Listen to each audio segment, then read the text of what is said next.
ಹಿಂದಿನ ಕಾಲದಲ್ಲೆಲ್ಲ ನಮ್ಮ ಅಜ್ಜ ಅಜ್ಜಿ ನಮ್ಮ ಅಪ್ಪ ಅವರೆಲ್ಲ ಬೆಳೆದಿದ್ದೆ ದನಿನ ಗೊಬ್ಬರದಲ್ಲಿ ಬೆಳೀತಾ ಇದ್ವಿ. ಮತ್ತೆ ಅದಕ್ಕೆ ನಾವು ವಾಪಸ್ ಹೋಗ್ತಾ ಇದ್ವಿ. ಮುಂಚೆ ಏನಿತ್ತು ಇವನು ಹೊಸದಾಗಂತ ಏನು ಮಾಡಿಲ್ಲ ಅವರು. ಹಳೇದೇನಿತ್ತು ಅದನ್ನ ಪುನರಾವರ್ತಿಸಿದ್ದಾರೆ.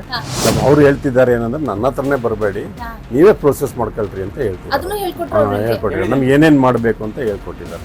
ಪ್ರೋಸೆಸ್ ನನ್ನ ಹತ್ರನೇ ತಗೋಬೇಕು ಅಂತ ಏನಿಲ್ಲ, ನೀವು ಹಸು ಸಾಕಿ ನೀವು ಮಾಡ್ಕೋಬಹುದು ಅದನ್ನ ಅಂತ ಹೇಳಿ. ಎಲ್ಲೋ ಲ್ಯಾಬಲ್ಲಿ ಇರುತ್ತೆ, ಅಲ್ಲೆಲ್ಲ ಅವರು ಸ್ಟಿಕ್ಕರ್ ಅಂಟಿಸ್ ಕೊಡ್ತಾರೆ. ಅದೇನ್ ಕೊಡ್ತಾರೆ ಅಂತ ಗೊತ್ತಿಲ್ಲ, ಏನ್ ಕೊಡ್ತಾರೆ ಅಂತ ಗೊತ್ತಿಲ್ಲ, ಏನ್ ಕೊಟ್ಟು ಗೊತ್ತಿಲ್ಲ. ನಮ್ಮ ಎದುರುಗಡೆನೆ ಸೋರ್ಸ್ ಕೊಟ್ಟಿದ್ದಾರೆ. ಅಧಿಕೃತವಾಗಿ ಅವರ ಲ್ಯಾಬ್ ಏನಂತಂದ್ರೆ ಕೃಷಿ ಭೂಮಿ ಅಳಿವಿನಂಚಿನಲ್ಲಿದೆ ಅಲ್ವಾ?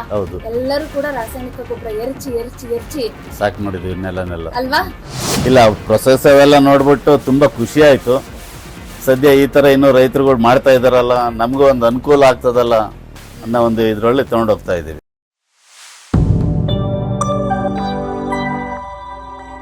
ರೈತ ಬಾಂಧವರೇ, ರಾಸಾಯನಿಕ ಗೊಬ್ಬರ ಇಲ್ಲದೆ ಇವತ್ತು ಕೃಷಿ ಭೂಮಿ ಮಾತಾಡಲ್ಲ, ಬೆಳೆಗಳು ಕೇಳೋದಿಲ್ಲ. ಅಂತದ್ರಲ್ಲಿ ಈ ಗೋ ನಂದಾಜಲ ಅಂತಿದ್ದೀರಿ, ಗೋಮೂತ್ರ ಅಂತೀರಿ, ಫಿಶ್ ಅಮೈನೋ ಆಸಿಡ್ ಅಂತೀರಿ, ಇದೆಲ್ಲವೂ ಕೂಡ ನಡೆಯುತ್ತಾ ಇವತ್ತಿನ ಕೃಷಿ ಜೀವನದಲ್ಲಿ ಅಂತ ಹೇಳಿ ನಿಮ್ಗೆ ಪ್ರಶ್ನೆ ಹುಟ್ಟಬಹುದು.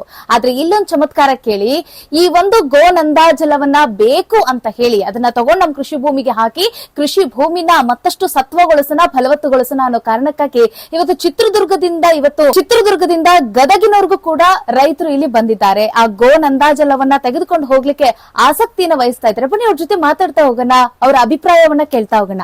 ಸರ್ ನಮಸ್ತೆ. ನಮಸ್ತೆ. ಹೇಗಿದ್ದೀರಾ ಸರ್? ಚೆನ್ನಾಗಿದೆ. ಎಲ್ಲಿಂದ ಬಂದಿರೋದು? ಚಿತ್ರದುರ್ಗದಿಂದ. ಇವಾಗೆಲ್ಲ ಚಿತ್ರದುರ್ಗ ಹೊಳಲ್ಕೆರೆ ತಾಲೂಕು ಮತ್ತಿಘಟ್ಟ. ಓಕೆ ಸರ್, ಎಲ್ಲಿಂದ ಬಂದಿರೋದು ಸರ್? ಚಿತ್ರದುರ್ಗ ಹೊಳಲ್ಕೆರೆ ತಾಲೂಕು ಮತ್ತಿಘಟ್ಟ ಅಂತ ಗ್ರಾಮದಿಂದ ಬಂದಿದ್ದೀವಿ. ಏನಕ್ಕೆ ಬಂದಿದ್ದೀರಾ? ಇಲ್ಲಿ ಒಂದು ಗೋ ನಂದಾಜಲ ಅಂತ ಹೇಳ್ಬಿಟ್ಟು ಸಿಗ್ತದೆ ಅಂತ ಹೇಳಿದ್ರು. ಸೊ ನೋಡೋಣ, ಹಾಗೆ ಅದ್ರ ಬಗ್ಗೆ ವಿಚಾರ ತಿಳ್ಕೊಳ್ಳೋಣ, ಅದನ್ನ ಹೇಗಿದೆ, ಯಾವ ತರ ಕೆಲಸ ಮಾಡ್ತದೆ ಅಂತ ಹೇಳ್ಬಿಟ್ಟು ನೋಡ್ಕೊಂಡು ತಗೊಂಡೋಗೋಣ ಅಂತ ಹೇಳಿ ಬಂದಿದ್ದೀವಿ. ಇವತ್ತಿನ ದಿನಗಳಲ್ಲಿ ನಿಮ್ಗೆ ಗೊತ್ತು ರಾಸಾಯನಿಕ ಕೃಷಿಗಳ ಅಬ್ಬರ ಯಾವ ರೀತಿಯಾಗಿದೆ ಅಂತ ಹೇಳಿ. ಅದ್ರ ಮುಂದೆ ಇವುಗಳ ಆಟ ನಡೆಯುತ್ತೆ ಅಂತೀರಾ? ನೋಡೋಣ ಅಂತ ಹೇಳಿ ಹೋಗ್ತಾ ಇದ್ದೀವಿ. ಗೋಮೂತ್ರಕ್ಕೆ ಬೆಲೆ ಇಲ್ಲ ಕಣ್ರಿ ಇವತ್ತು. ಅಂತದ್ರಲ್ಲಿ ಇವತ್ತು ಇದು ನಮ್ಮ ಕೃಷಿ ಭೂಮಿನ ಕಾಪಾಡುತ್ತಾ ಅಂತ ಹೇಳಿ ಒಂದು ನಂಬಿಕೆ ಹುಟ್ಟುತ್ತಾ ನಿಮ್ಗೆ? ಈಗ ಏನಾಗ್ತಾ ಇದೆ ಅಂತಂದ್ರೆ, ಇವತ್ತಿನ ಕಾಲದಲ್ಲಿ ನಾವು ಆಗ್ಲೇ ಕೆಮಿಕಲ್ಸ್ ಹೋಗಿ ಸಾಕಾಗಿ ಮತ್ತೆ ತಿರ್ಗಾ ವಾಪಸ್ ಇದಕ್ ಬರೋಣ ಅಂತ ಹೇಳ್ಬಿಟ್ಟು ಫಸ್ಟ್ ಟೈಮ್ ನೋಡ್ತಾ ಇದೀವಿ ಇದನ್ನ. ಇವತ್ತು ಏನಂತಂದ್ರೆ ಕೃಷಿ ಭೂಮಿ ಅಳಿವಿನಂಚಿನಲ್ಲಿದೆ ಅಲ್ವಾ? ಎಲ್ಲರೂ ಕೂಡ ರಾಸಾಯನಿಕ ಗೊಬ್ಬರ ಎರಚಿ ಸಾಕು ಮಾಡಿದೀವಿ ನೆಲನೆಲ್ಲ ಅಲ್ವಾ? ಸೊ ಈ ಸಂದರ್ಭದಲ್ಲಿ ನಮ್ಮ ಭೂಮಿನ ನಾವು ಕಾಪಾಡ್ಕೊಳ್ಳೋ ಅನಿವಾರ್ಯತೆ ಇದೆ. ಹಾಗಾಗಿ ಇವತ್ತು ಗೋ ನಂದಾಜಲ ಬೇಕೇ ಬೇಕು. ಓಕೆ ಸರ್, ನೋಡುವಂತ ರೈತರಿಗೆ ಏನ್ ಹೇಳ್ತೀರಿ? ನಾನು ಈ ಸರಿ ಇದನ್ನ ತಗೊಂಡೋಗ್ತಾ ಇದ್ದೀನಿ.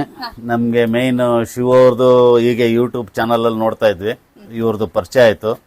ಪರಿಚಯ ಆದ್ಮೇಲೆ ಹಾಗೆ ನೀವು ಇಲ್ಲಿವರೆಗೆ ಬರೋದೇನ್ ಬೇಕಾಗೋದಿಲ್ಲ, ಆನ್ಲೈನ್ ಅಲ್ಲಿ ಕಳ್ಸಿಕೊಡ್ತೀನಿ ಅಂತ ಹೇಳಿದ್ರು. ಸೊ ಬೇಡ, ಇಲ್ಲ ನಾವು ನೋಡ್ಬೇಕು, ನಿಮ್ ಮಾತಾಡಿಸ್ಬೇಕು ಅಂತ ಹೇಳಿ ಬಂದು ಈಗ ಇದನ್ನ ತಗೊಳ್ತಾ ಇದೀವಿ. ಈಗ ಇದನ್ನ ಸರ್, ಇದನ್ನ ರೆಡಿ ಮಾಡೋ ಪ್ರೊಸೆಸ್ ನಿಮ್ಗೆ ತೋರಿಸಿದೆ ನಾನು. ಹೌದು. ಏನ್ ಅನಿಸ್ತು ನಿಮ್ಗೆ? ಇಲ್ಲ ಪ್ರೊಸೆಸ್ ಅವೆಲ್ಲ ನೋಡ್ಬಿಟ್ಟು ತುಂಬಾ ಖುಷಿ ಆಯ್ತು. ಸದ್ಯ ಈ ತರ ಇನ್ನು ರೈತರುಗಳು ಮಾಡ್ತಾ ಇದಾರಲ್ಲ, ನಮಗೂ ಒಂದು ಅನುಕೂಲ ಆಗ್ತದಲ್ಲ ಅನ್ನೋ ಒಂದು ಇದ್ರೊಳ್ಳೆ ತಗೊಂಡೋಗ್ತಾ ಇದೀವಿ. ಏನ್ ಹೇಳ್ತೀರಿ? ತುಂಬಾ ಧನ್ಯವಾದ ಶಿವಗಳು. ಗೋ ನಂದಾಜಲವನ್ನ ತೆಗೆದುಕೊಂಡು ಹೋಗ್ಬೇಕು ಅಂತ ಹೇಳಿ ಮತ್ತೊಬ್ರು ರೈತರು ಕೂಡ ನಮ್ ಜೊತೆಗಿದ್ದಾರೆ. ಅವರ ಅಭಿಪ್ರಾಯವನ್ನು ಕೂಡ ಕೇಳ್ತಾ ಹೋಗೋಣ. ಸರ್ ನಮಸ್ತೆ. ನಮಸ್ತೆ. ಹೆಸರು? ಶಾಂತರಾಜು ಅಂತ. ನೀವೆಲ್ಲಿಂದ ಬಂದಿರೋದು? ಚಿತ್ರದುರ್ಗ ಜಿಲ್ಲೆ ಹೊಳಲ್ಕೆರೆ ತಾಲೂಕು ಗುಂಡೇರಿ ಗ್ರಾಮ. ಎಲ್ಲರೂ ಸೇರಿ ಬಂದಿದ್ದೀರಾ ನೀವು? ಮೂವರು ಸೇರಿ ಬಂದಿದ್ವಿ. ಯಾಕೆ ಅನಿಸ್ತು ಗೋ ನಂದಾಜಲ ಬೇಕು ಅಂತ ಹೇಳಿ? ನಮಗೆ ರಾಸಾಯನಿಕ ಗೊಬ್ಬರ ಹಾಕಿದ್ವಿ ಇಷ್ಟು ದಿವಸ, ಭೂಮಿ ಹಾಳಾಗಿತ್ತು. ಹಾಗಾಗಿ ಇವ್ರದ್ದು ನೋಡ್ಕೊಂಡ್ವಲ್ಲ ಯೂಟ್ಯೂಬ್ ಅಲ್ಲಿ, ಚೆನ್ನಾಗಿದೆ ನಂದ ಗೋಜುಲ ಅಂತ ಹೇಳಿ ತಗೊಂಡೋಗೋಣ ಅಂತ ಬಂದಿದ್ವಿ. ಹಿಂದಿನ ಕಾಲದಲ್ಲೆಲ್ಲ ನಮ್ಮ ಅಜ್ಜ ಅಜ್ಜಿ ನಮ್ಮ ಅಪ್ಪ ಅವರೆಲ್ಲ ಬೆಳೆದಿದ್ದೆ ದನಿನ ಗೊಬ್ಬರದಲ್ಲಿ ಬೆಳೀತಾ ಇದ್ವಿ. ಮತ್ತೆ ಅದಕ್ಕೆ ನಾವು ವಾಪಸ್ ಹೋಗ್ತಾ ಇದೀವಿ ಅಷ್ಟೇ. ಮುಂಚೆ ಏನಿತ್ತು ಇವನು ಹೊಸದಾಗಂತ ಏನು ಮಾಡಿಲ್ಲ ಅವರು.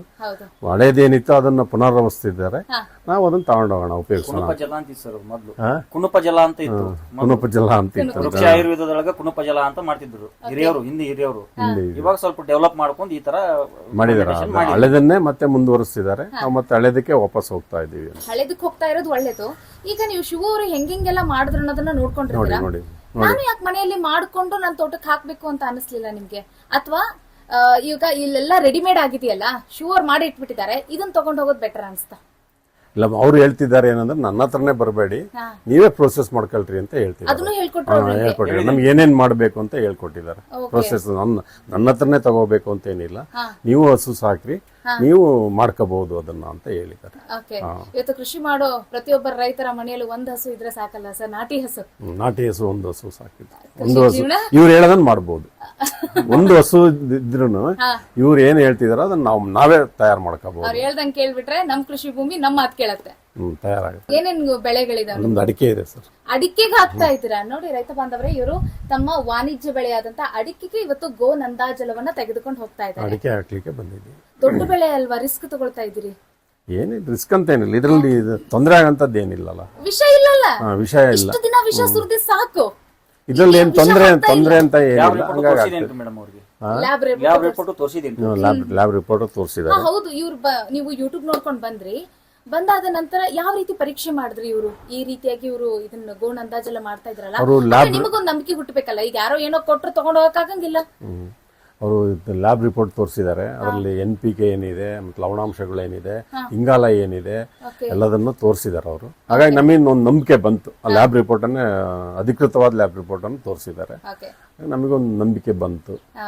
ಹಂಗಾಗಿ ಮುಂದೆ ತಯಾರಿಸ್ತಾ ಇದ್ದಾರೆ, ನಿಮ್ ಮುಂದೆ ಪ್ಯಾಕ್ ಮಾಡಿದ್ದಾರೆ, ನಮ್ಮ ಮುಂದೆನೆ ಸೋಸಿದ್ದಾರೆ, ಅಂಟಿಸಿ ಕೊಡ್ತಾ ಇದ್ದಾರೆ, ಸೋಸಿದ್ದಾರೆ, ನಮ್ಮ ಎದುರುಗಡೆನೆ ಸೋಸಿದ್ದಾರೆ. ನಾವೇ ತಗೊಂಡೋಗ್ತೀವಿ. ಇದಕ್ಕಿಂತ ದೊಡ್ಡ ನಂಬಿಕೆ ಬೇಕಾ? ಅದಕ್ಕಿಂತ ದೊಡ್ಡ ನಂಬಿಕೆ ಏನಿಲ್ಲ. ಎಲ್ಲೋ ಲ್ಯಾಬ್ ಅಲ್ಲಿ ಇರುತ್ತೆ, ಅಲ್ಲೆಲ್ಲ ಅವರು ಸ್ಟಿಕ್ಕರ್ ಅಂಟಿಸ್ ಕೊಡ್ತಾರೆ. ಅದೇನ್ ಕೊಡ್ತಾರೆ ಅಂತ ಗೊತ್ತಿಲ್ಲ, ಏನ್ ಕೊಡ್ತಾರೆ ಅಂತ ಗೊತ್ತಿಲ್ಲ, ನೀರ್ ಸುರಿದು ಕೊಟ್ರೋ ಏನ್ ಕೊಟ್ಟು ಗೊತ್ತಿಲ್ಲ. ಅಥವಾ ನಮ್ಮ ಎದುರುಗಡೆನೆ ಸೋಸ್ ಕೊಟ್ಟಿದ್ದಾರೆ. ಪ್ಲಸ್ ಅಧಿಕೃತವಾಗಿ ಅವರು ಲ್ಯಾಬ್ ರಿಪೋರ್ಟ್ ತೋರಿಸಿದ್ದಾರೆ. ಒಳ್ಳೇದೆ ಸರ್, ಒಳ್ಳೇದೆ ಸರ್. ಇವತ್ತು ಇಷ್ಟೊಂದು ಆಸಕ್ತಿನ ವಹಿಸಿ ನೀವು ಸಾವಯವ ಕೃಷಿಯತ್ತ ನೀವು ಗಮನ ಸೆಳಿತಾ ಇದ್ದೀರಿ, ನೀವು ಬರ್ತಾ ಇದ್ದೀರಿ ಅಂತಂದ್ರೆ ಧನ್ಯವಾದ ಸರ್. ನೋಡಿದ್ರಲ್ಲ ವೀಕ್ಷಕರೇ, ಗೋ ನಂದಾಜಲ ಬೇಕು, ಇವತ್ತು ನಮ್ಮ ಕೃಷಿ ಭೂಮಿನ ಉಳಿಸ್ಕೊಳ್ಬೇಕು ಅನ್ನೋ ಒಂದು ಕಾರಣಕ್ಕಾಗಿ, ಫಲವತ್ತುಗೊಳಿಸಬೇಕು ಅನ್ನೋ ಕಾರಣಕ್ಕಾಗಿ ಇವತ್ತು ಚಿತ್ರದುರ್ಗದಿಂದ ಗೋನಂದಾಜಲವನ್ನ ತೆಗೆದುಕೊಂಡು ಹೋಗಕ್ಕೆ ಹಲವು ರೈತರು ಇಲ್ಲಿ ಸಿದ್ಧರಾಗಿದ್ದಾರೆ, ಬಂದಿದ್ದಾರೆ. ಸೊ ಇನ್ಯಾಕ್ ತಡ, ನೀವು ಕೂಡ ಶಿವು ಅವ್ರನ್ನ ಕಾಂಟ್ಯಾಕ್ಟ್ ಮಾಡಿದ್ರೆ ಗೋನಂದಾಜಲವನ್ನ ನೀವು ಕೂಡ ಪಡಿಬಹುದು, ನಿಮ್ಮ ಕೃಷಿ ಜೀವನವನ್ನ ಸಮೃದ್ಧಗೊಳಿಸ್ಕೋಬಹುದು. ಹಿಂದಿನ ಕಾಲದಲ್ಲೆಲ್ಲ ನಮ್ಮ ಅಜ್ಜ ಅಜ್ಜಿ ನಮ್ಮ ಅಪ್ಪ ಅವರೆಲ್ಲ ಬೆಳೆದಿದ್ದೆ ದನಿನ ಗೊಬ್ಬರದಲ್ಲಿ ಬೆಳೀತಾ ಇದ್ರು. ಮತ್ತೆ ಅದಕ್ಕೆ ನಾವು ವಾಪಸ್ ಹೋಗ್ತಾ ಇದೀವಿ. ಮುಂಚೆ ಏನಿತ್ತು ಇವನು ಹೊಸದಾಗಂತ ಏನು ಮಾಡಿಲ್ಲ. ಅವರು ಹಳೇದೇನಿತ್ತು ಅದನ್ನ ಪುನರಾವರ್ತಿಸಿದ್ದಾರೆ. ಅವ್ರು ಹೇಳ್ತಿದ್ದಾರೆ ಏನಂದ್ರೆ ನನ್ನ ಹತ್ರನೇ ಬರಬೇಡಿ, ನೀವೇ ಪ್ರೋಸೆಸ್ ಮಾಡ್ಕೊಳ್ರಿ ಅಂತ ಹೇಳ್ಕೊಟ್ಟಿದ್ದಾರೆ. ನಮ್ಗೆ ಏನೇನ್ ಮಾಡ್ಬೇಕು ಅಂತ ಹೇಳ್ಕೊಟ್ಟಿದ್ದಾರೆ. ಪ್ರೋಸೆಸ್ ನನ್ನ ಹತ್ರನೇ ತಗೋಬೇಕು ಅಂತ ಏನಿಲ್ಲ, ನೀವು ಹಸು ಸಾಕಿ ನೀವು ಮಾಡ್ಕೋಬಹುದು ಅದನ್ನ ಅಂತ ಹೇಳಿ. ಎಲ್ಲೋ ಲ್ಯಾಬ್ ಅಲ್ಲಿ ಇರುತ್ತೆ, ಅಲ್ಲೆಲ್ಲ ಅವರು ಸ್ಟಿಕ್ಕರ್ ಅಂಟಿಸ್ ಕೊಡ್ತಾರೆ. ಅದೇನ್ ಕೊಡ್ತಾರೆ ಅಂತ ಗೊತ್ತಿಲ್ಲ, ಏನ್ ಕೊಡ್ತಾರೆ ಅಂತ ಗೊತ್ತಿಲ್ಲ, ಏನ್ ಕೊಟ್ಟು ಗೊತ್ತಿಲ್ಲ. ನಮ್ಮ ಎದುರುಗಡೆನೆ ಸೋಸ್ ಕೊಟ್ಟಿದ್ದಾರೆ. ಪ್ಲಸ್ ಅಧಿಕೃತವಾಗಿ ಅವರು ಲ್ಯಾಬ್ ಏನಂತಂದ್ರೆ ಕೃಷಿ ಭೂಮಿ ಅಳಿವಿನಂಚಿನಲ್ಲಿದೆ ಅಲ್ವಾ? ಎಲ್ಲರೂ ಕೂಡ ರಾಸಾಯನಿಕ ಗೊಬ್ಬರ ಎರಚಿ ಸಾಕು ಮಾಡಿದ್ವಿ ನೆಲನೆಲ್ಲ ಅಲ್ವಾ? ಇಲ್ಲ, ಪ್ರೊಸೆಸ್ ಅವೆಲ್ಲ ನೋಡ್ಬಿಟ್ಟು ತುಂಬಾ ಖುಷಿ ಆಯ್ತು.